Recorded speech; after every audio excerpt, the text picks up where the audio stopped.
Morning, my friends. I'm Pastor Ben Hayes from First Baptist Church, Dadeville, Alabama, bringing you our thought for the day on this terrific Tuesday. Are you having a terrific Tuesday?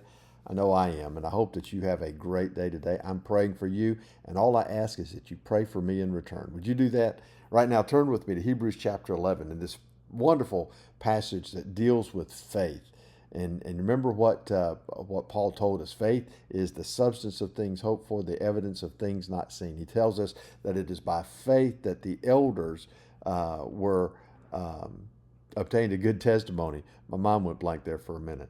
And now we're going to focus on what we call the roll call of faith. You could call it the roll call of faith heroes, because we're going all the way back to the almost the beginning, to the sons of Adam and Eve, to Cain and Abel, and moving forward through the Old Testament to see how faith brought them into that relationship with God.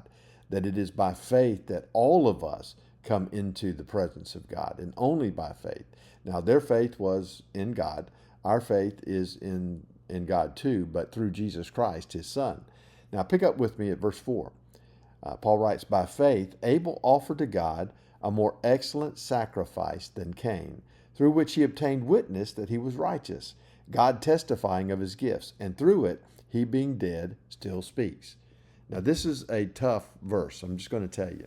We have to go back to the book of Genesis, to Cain and Abel. After Adam and Eve had been kicked out of the Garden of Eden, they were having to laboriously work to live. In the garden they were going to work, but work was going to be a joy.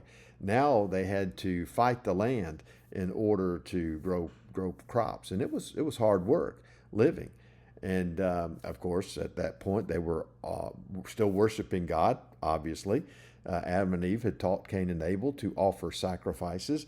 But here's the problem: why was Abel's sacrifice more excellent than Cain's?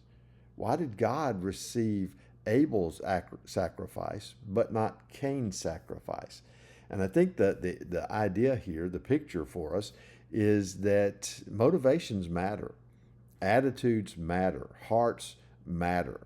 And even though their sacrifices were different and God accepted them, understand, God accepted animal sacrifices in the Old Testament. He accepted sacrifices of grain and fruit in the Old Testament. So it had to be the heart motivation of these men, which becomes evidence to us when Cain gets mad at Abel, jealous over the fact that God accepted his sacrifice, and kills him.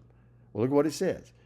Abel offered a more excellent sacrifice than Cain, through which he obtained witness that he was righteous. God approved of Abel and declared him to be righteous, not because of a sacrifice. That's the thing. The sacrifice was never enough to declare any Old Testament saint righteous. It was all about the faith. It was all about the belief. It was all about the understanding. And understand, God testified of Abel's gifts. Now look what he says. And through it, he being dead still speaks. Understand what he's talking about here. Cain killed Abel out of jealousy, rage. God comes down and he speaks to Cain. He said, "Cain, where's your brother?"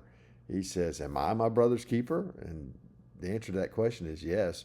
We are our brother's keepers. We have to understand that. We have a responsibility to each other. But God knew what Cain had done. God knew that Cain had killed his brother out of jealousy.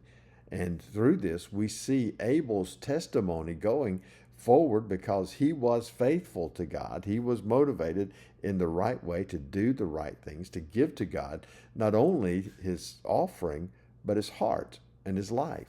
And so Abel was the first in this roll call of faith. Now, think about that today. What are you offering to the Father today? Now, this is important. Not the what, but the why. Why are you doing it? Are you doing it out of habit? Are you doing it because you feel obligated? Are you doing it because you want others to see what you're doing?